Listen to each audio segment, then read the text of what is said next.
memoir by Robert Hogue, Chapter 19, Game On. For my first official game, Frank signed me up to be the lead bowler in a team of 4. That might sound scary, but it's not. The lead bowler is just the bowler who goes first. The 4th bowler, called the skip, is the one who's actually in charge. Pretty much everyone starts out playing in 4s, and being the lead bowler is a nice, gentle way to begin. My job was simple. All I had to do was draw 2 bowls as close to the jack as possible. The opposing teams would alternate as the lead, 2nd, 3rd, and 4th bowlers all took their turn. The skip stayed at the other end and barked orders to his 3 teammates before they bowled. No matter what he said, no matter what kind of crazy, impossible to pull off shot he told you to play, the only acceptable response was to yell back, "Yes, skip!" like you were in an army taking orders.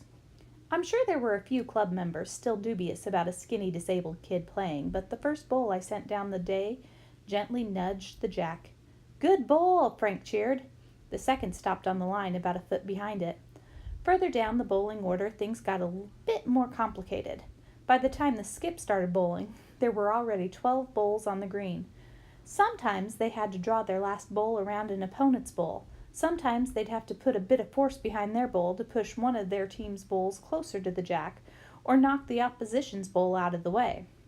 Sometimes they had to shoot the bowl as fast as they could at the target. This shot was called the drive. There was a little finesse to it. It was pure, brute force. And truth be known, it failed as often as it succeeded. Frank refused to teach me to drive. He thought it was overused, a tool for players who couldn't draw properly. I'd have plenty of time to learn it down the track, he said. In mid-afternoon, a bell rang and we stopped for a break. Men in their 40s, 50s, 60s, and 70s all took off their hats and headed inside, and so did I. We ate cucumber sandwiches and drank cups of tea. It was hot, but I drank that tea and ate those sandwiches like I had magically aged and turned into my father. My team was ahead, but only just. The game could go either way. We turned to the green 15 minutes later. The rest of the afternoon was an up-and-down affair. Our opponents caught up to us and then pulled slightly ahead, but we fought back. Going into the final round, the scores were level. I stepped up to the green and drew my first bowl. It stopped right in line with the jack, 2 or 3 inches in front of it. I watched as the opposing team's lead bowl rolled down the green. It was getting closer to mine. Just as I thought it was going to fall short, it nudged my bowl and ended up just in front. My next delivery was the last one I'd make in my first proper game. It had to be a good one. I planted my foot and the metal stand down firmly to make sure I was stable, and focused on exactly where I wanted the ball to end up.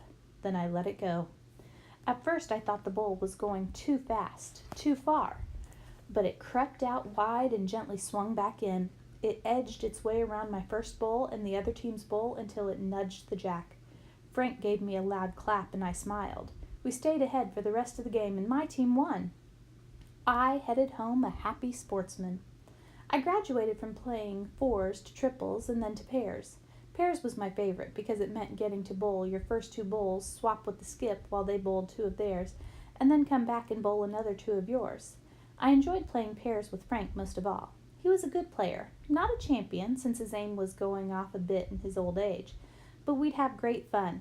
He'd offer good suggestions and encourage me to take some risks. They didn't always pay off, but it was fun trying. And Frank was the perfect coach, weighing up the odds, asking if I fancied my chances and telling me to go for it. We probably lost more matches than we should have, but Frank saw them as an opportunity to learn, to stretch my arm. I found my sporting home, on a team, and not playing any of the sports I originally thought I would. Once again, my disability had restricted my choices, but then driven me to new ones that seemed so much better than anything else could have been. Soon after, the Queensland Lawn Bowls Association chose to officially allow junior members. This meant we could be formally recognized by the clubs, play in inter-club pennant matches, and compete in regional and statewide competitions. I was quick to register, and Mom and I even went off into town for the first meeting to elect representatives and office bearers. The first major singles competition I played was a round-robin event on the first day, with playoffs on the second. Frank came with me, and we settled in for what I decided was going to be a winning day. I cruised an easy victory in my first match, and my second match looked just as simple. My opponent was a few years younger than me, smaller, and looked like he'd only been playing a year or 2 at most. A pushover, I thought. Except the kid was good. I lost the first round 4-0, the worst result possible. My opponent would draw a bowl within half an inch of the jack every time. Or if I drew shot, he'd give my bowl a nudge, knock it back 3 feet or so, and claim the round. Time after time, he kept taking the shot or denying me whenever I came close. We broke for lunch in the middle of the game, and I sat down and chatted with Frank. "Robert," he said, "I think it's time we taught you how to drive." I shrugged, doubting that it would have made much difference that day anyway. I went back out there, rested, focused, and determined to redouble my efforts, and got resoundingly beaten. Luckily, I won my 3rd match and progressed to the finals that next day.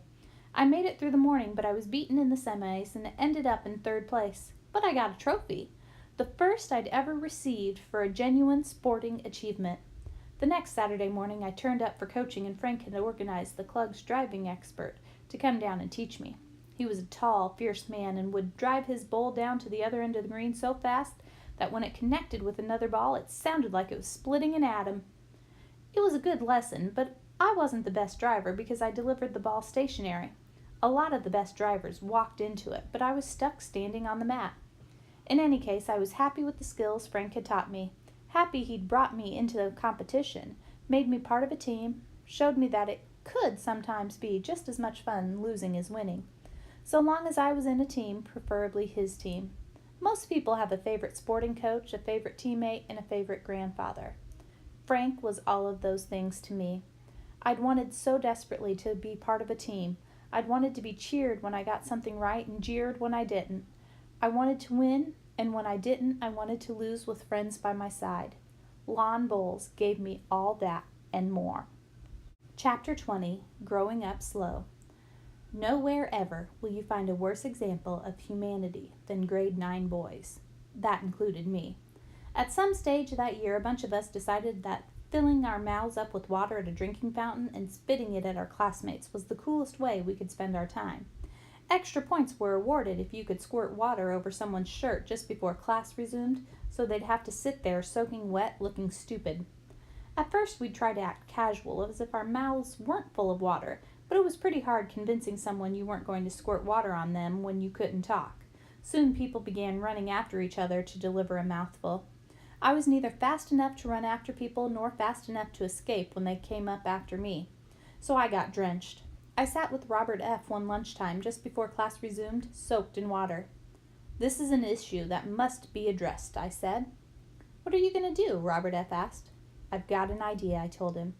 I spied an empty shampoo bottle of Mom's in the bathroom a few days earlier. It was long and slender and small enough to fit in my pocket. I rinsed it out, brought it to school, and filled it with water. While I still didn't have the speed of the other kids, my weapon had significantly better range. This was a major escalation. It moved the fight in the quadrangle from one-on-one spit-and-run attacks to something more serious. For a few glorious days, I had the upper hand. I'd hold the shampoo bottle by my side and squirt an enemy combatant as I walked by. Or I'd poke my head around the corner of a building and wait until I could squirt someone, then quickly duck back away unseen. The other kids realized they could do the same thing. Next, some genius figured out that because the liquid we were squirting at each other was no longer carried in the mouth, it could be something other than water. There we were, filling up bottles with water and toothpaste and shampoo and squirting each other.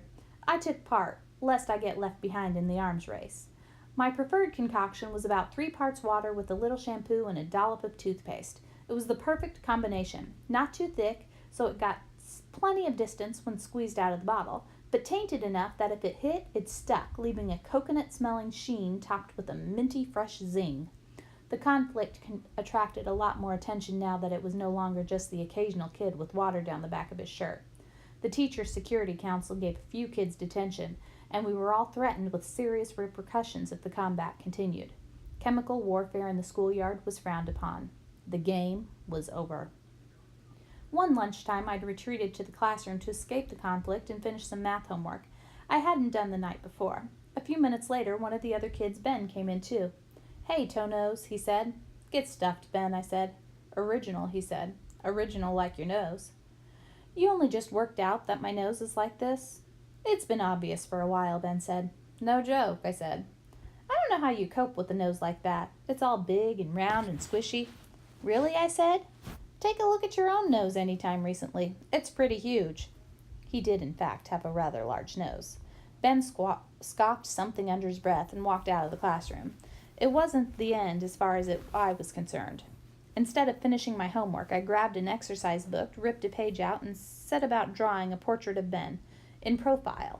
It wasn't the most lifelike portrait, but I absolutely nailed one part of it, his nose.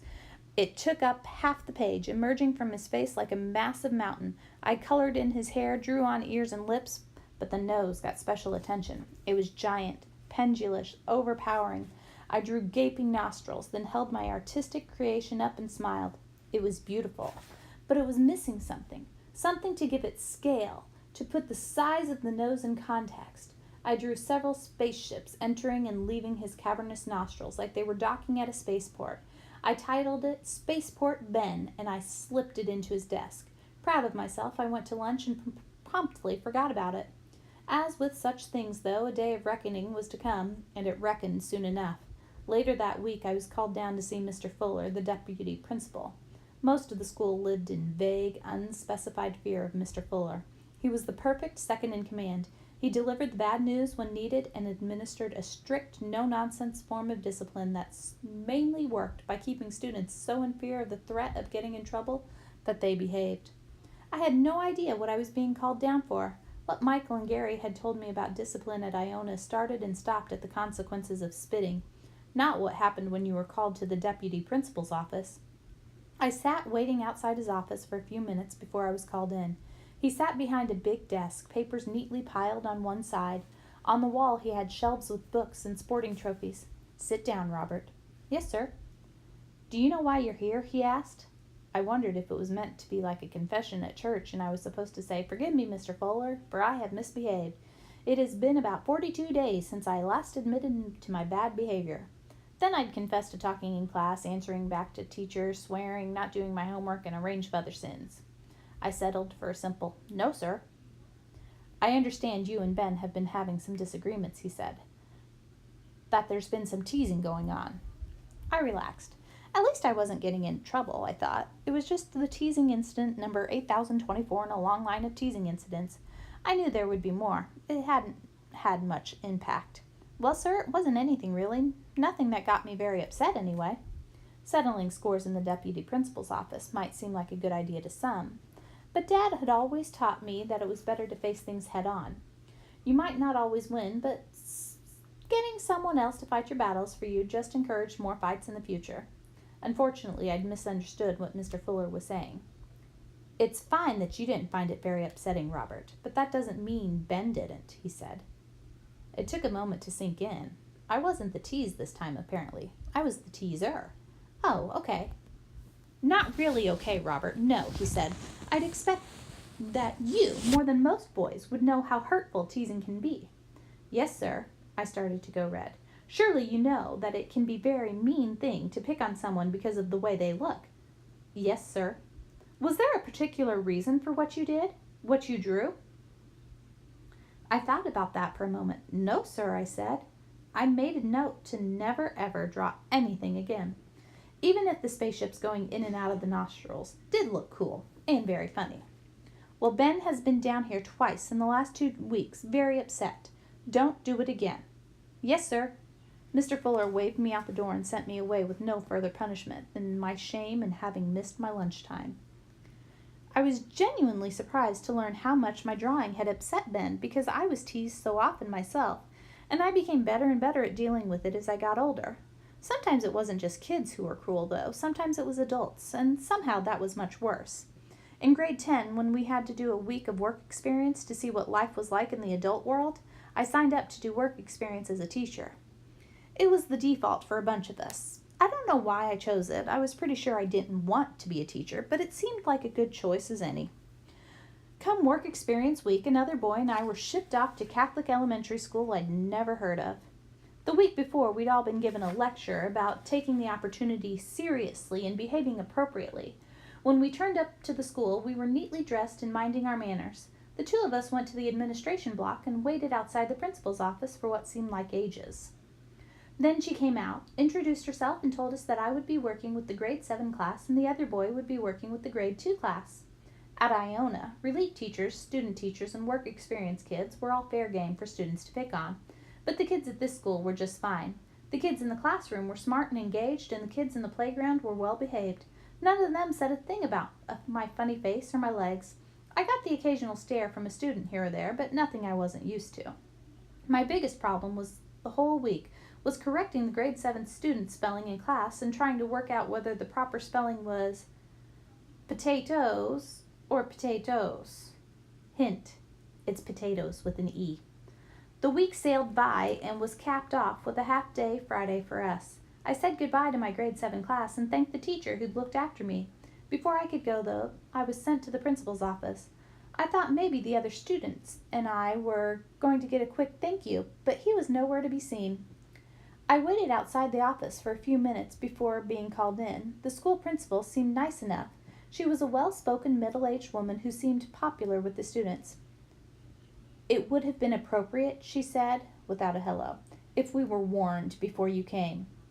I had no idea what she was talking about. "Warned?" I asked.